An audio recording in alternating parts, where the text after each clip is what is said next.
آج اسکرولنگ کرتے ہوئے ایک چیز میرے سامنے آئی. یہ ایک سٹوری تھی جو میرے دل کو بہت لگی اور میں نے سوچا کہ میں آپ لوگوں کے ساتھ وہ لازمی جو ہے وہ شیئر کروں.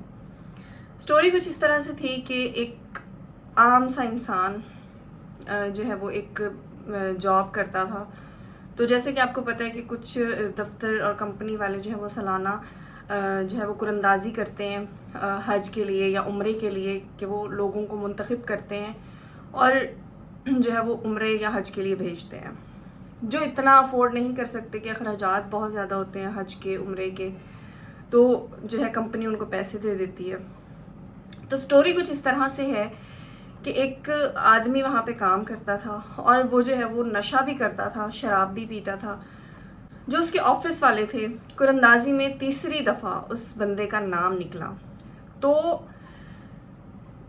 کمپنی والوں نے اس سے پوچھا کہ آپ نے کیا کرنا ہے، تو اس نے بولا کہ آپ مجھے پیسے دے دیں. تو اس کمپنی کا جو ہیڈ تھا، جو اس کمپنی کو ہولڈ کر رہا تھا، اس نے بولا کہ نہیں، اس بار اس نے دل میں تہیہ کیا کہ میں نے اس بندے کو جو ہے وہ حج پہ لازمی بھیجنا ہے. تو اس نے بولا کہ نہیں، آپ کو پیسے نہیں ملیں گے، آپ کو ہم ٹکٹ ہی دیں گے، آپ کو ہم ویزا ہی دیں گے، آپ نے حج ہی کرنا ہے.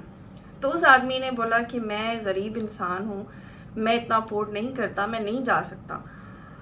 تو اس کمپنی کے جو ہیڈ تھے انہوں نے بولا کہ ہم آپ کو جو ہے پورے سال کا ایڈوانس دیں گے، پورے سال کی جو آپ کی تنخواہ ہے وہ ہم آپ کو ایڈوانس دیں گے، لیکن شرط یہ ہے کہ آپ کو حج پہ جانا ہے.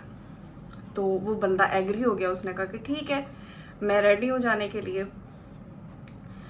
تو جب وہ چلا گیا، اس نے حج کر لی، اس نے جو ہے وہ اپنے تمام فرائض وہاں پہ ادا کر دیے. اور اس کے بعد وہ جو ہے وہ مدینہ گیا، مدینہ میں بھی اس نے دن گزارے. پھر وہ مدینہ سے مکہ جب واپس آیا اور اس نے جب دوبارہ مطلب اس کی واپسی میں کچھ ہی دن رہتے تھے کہ وہاں پہ اس کی ڈیتھ ہو گئی. اور وہیں کے قبرستان میں جو ہے وہ اس کو دفنایا گیا. جب کمپنی کے آنر کو پتہ چلا تو وہ بہت زیادہ حیران ہوا کہ وہ تو اتنا زیادہ جو کہتے ہیں کہ گناہ گار انسان تھا، وہ تو شرابی تھا، تو اللہ تعالیٰ نے کیسے اس کو اتنا مقام دے دیا. وہ اسی حیرت میں تھا کہ اس نے کہا کہ میں ان کے گھر والوں سے جا کے ملتا ہوں.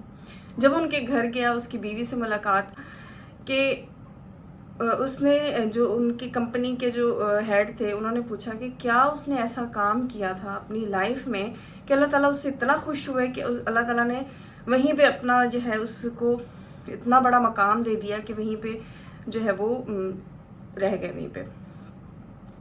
تو اس کی بیوی نے پوچھا کہ مجھے نہیں پتا، وہ بہت زیادہ گناہ گار تھا، شراب پیتا تھا، لیکن اس کا ایک ایسا جو فعل ہے مجھے پتا ہے کہ ہمارے ہی پڑوس میں ایک عورت تھی، اس کا میاں فوت ہو گیا تھا. اس عورت کی 2 بیٹیاں تھیں.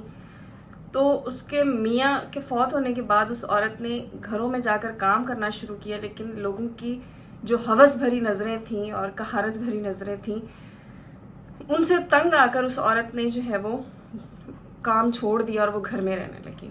اور جب اس آدمی کو پتہ چلا، جو شخص جو اس کا ہسبینڈ تھا، اس کو پتہ چلا کہ فلاں گھر میں یہ چیز چل رہی ہے، تو وہ اس کے گھر گیا اور اس نے کہا کہ میری بہن، جو بھی خرچہ ہوگا، جس طرح بھی ہوگا، میں آپ کو دیتا رہوں گا.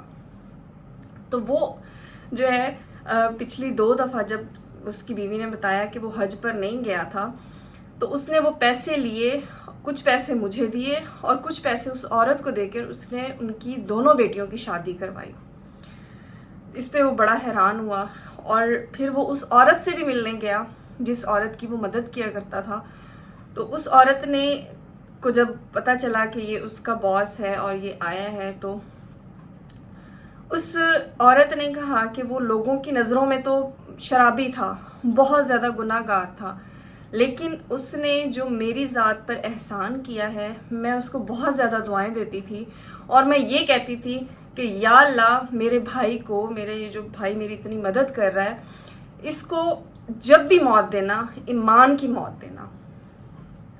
تو اس چیز سے ہمیں یہ چیز پتہ چلی کہ ہمیں کسی کو دیکھ کر بہت زیادہ جلدی جج نہیں کر لینا چاہیے، کہ ہم بہت جلدی جو ہے نا وہ لوگوں کو ان کے پہناوے سے جج کر لیتے ہیں، وہ جس طرح سے لائف گزار رہے ہوتے ہیں اس سے جج کر لیتے ہیں.